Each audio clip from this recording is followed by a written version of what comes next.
I want to know, you as an American, right? Yes. You grew up here. You're watching this. You're seeing the Mm-hmm. Capitol being invaded by, really, I mean, there's no other word for them. They're domestic terrorists. Right? They're coming in. The initial video footage didn't like. It's really the later footage that started coming out that showed how serious the situation was. Mm-hmm. But what was your reaction when you saw them scaling the walls and sitting up there and everything? Well, okay, so what I remember watching at the time was just, these like outward shots of the Capitol building. And, you see some shots, you know, um, wide lens from people scaling the sides of the Capitol, but it was just these external shots of the building, so you couldn't really tell what was going on. And then slowly, you would, because I don't actually watch TV, I don't watch cable news, so having it in a different setting, it was interesting. So, they're getting calls in from senators and congressmen over time, um, who are like, in current evacuation or hideaways, safe spaces, whatever. And I would just remember it was just like, oh my God. I think my reaction was, um, at the same time, I was not completely surprised because I think, fairly well tapped into these cultures of like the real Trumpers, you know? And then my reaction was just like, this looks just freaking terrible for not my democracy, but democracy. Right? Like, this isn't just about, oh, this makes our country look bad. I'm thinking, no, this makes the value of democracy, the legitimacy of democracy look bad. Um, so those were like the first two things that were on my mind. It was like, I mean, I saw it coming. Didn't, of course, I didn't want it to get this bad. Actually, no, I had three reactions. One, I saw it coming, hoped it wouldn't get this way, but it did. Two, this makes the devaluation and denigration of democracy itself beyond America. And three, where is security? How is this happening? Why isn't everyone getting shot? Wait, be careful with what you mean about that. Like, Well, it's not. I was about to say, let me clarify. It's not that I want people to be, but that would be completely reasonable force. Mm-hmm. And legally justified. We're not talking about morally. We're not Yes. talking about whether we're just like saying that would be a legally justifiable reaction to that, but not that we are calling for for it. Yeah. The Exactly. thing that hit me was when I saw the guy. It's a security measure. I'm like, wait, yeah, just where is security? How is this being allowed to happen? Where are the failures of communication between all of the different levels of government that are involved in securing this building? How did this happen? Those are my initial reactions. Yeah, the thing that hit me actually was when they made it into the House chambers, and I saw the picture of that one guy sitting in that seat, where the Speaker of the House sits, and I think that was iconic. That's when I knew. I was like, okay, there's something that's really, really weird has happened. And the first thing I thought was, I was just thinking of everybody around the world watching this, like all of the different the militant organizations and Iran and everything, and looking at it and saying, oh, this is a lot easier than we thought it was. Yeah, it just made it look so easy. That is also an aspect, aside from the democracy thing is a very big thing, but that aspect of exposed vulnerability, that's how easy it is to do. Well, which group are we going to infiltrate next time we want to? Well, let's go and get together with these like sort of American patriots who paint flags on their faces and stuff, and it's an easy way to get into the Capitol, or whatever. With signal that sense, the signal was actually devastating to the rest of the world. Armin, yeah. I do want to mention like how this looks what Susanna was mentioning about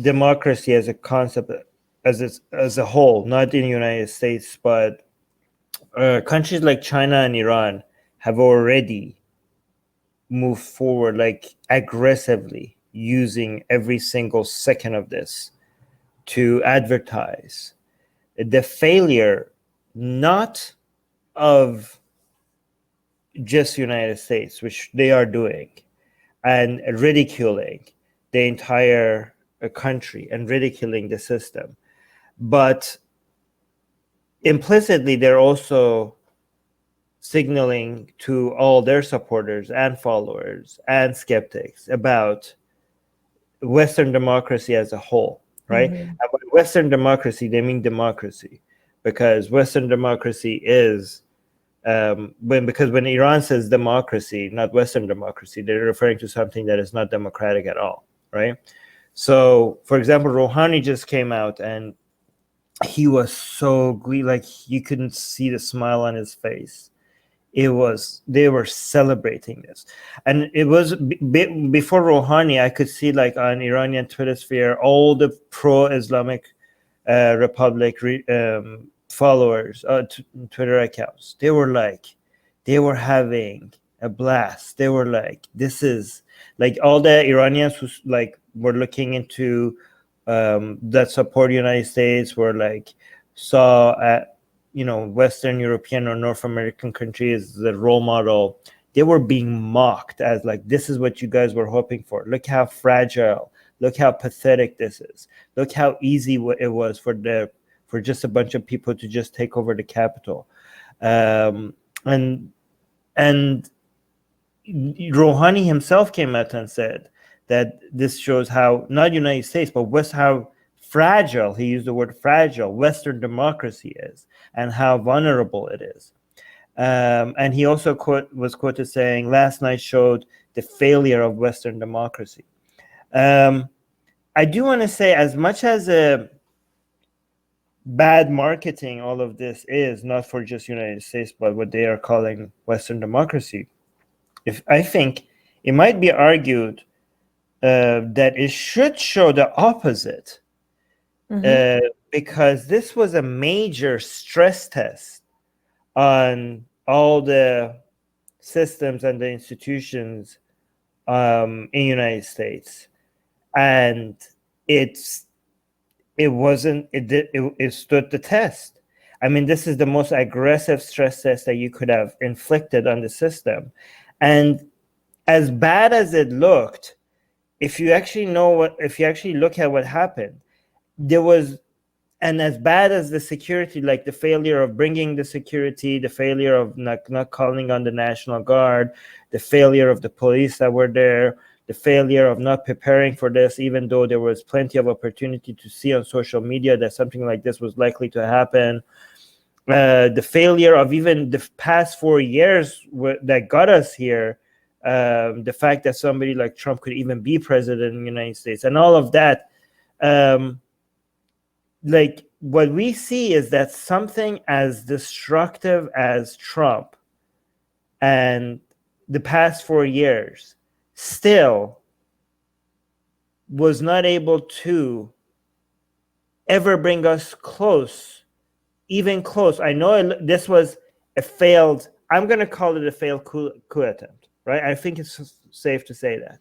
Okay? Well, it's objectively true that it is a coup attempt that was failed. It was a failed coup attempt, but it was destined to be a failed coup attempt. Like there was no way that they would ever be even close to becoming, even having a small chance of ever being a successful coup attempt, right?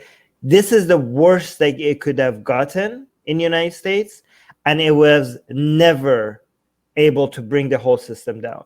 So as much as people are mocking it, as much as the enemies of democracy around the world are celebrating this, if you're actually paying attention, you are showing that how strong the foundations of this country are, that even somebody as ridiculous and as destructive as Trump will not be able to even make a dent in It works. Everything works. The system stands. The institutions stand, and they do. It's you can't. It works. What do you think, Ellie? That's something I was talking to my mom about the other day. I was like, people should be highlighting how everything continued as it should. Well, it should have within 24 hours. Yeah, the thing is, it's going on right now, but there is a flip side view to this. And no, so all of that is true. I actually think it was a really good thing that happened because it did the exposed vulnerabilities, and being able to correct them, showing that the system works, is obviously like a very huge thing. But it also marks the end of the split of the Republicans and conservatives from Trump and Trumpism.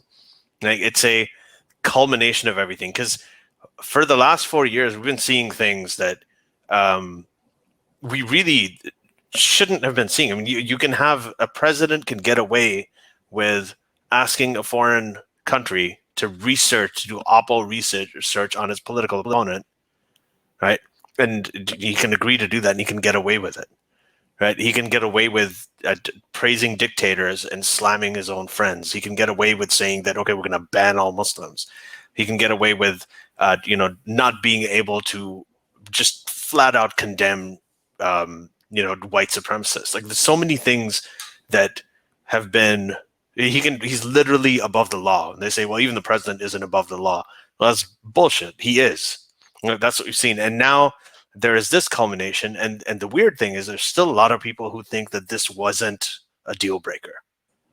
Like, an attempted coup wasn't a deal breaker. Hey guys, if you want to join these streams live, get your comments and questions read by Ali and Armin and the guests, and most importantly, to get full access to the full video versions of all these episodes, become a patron.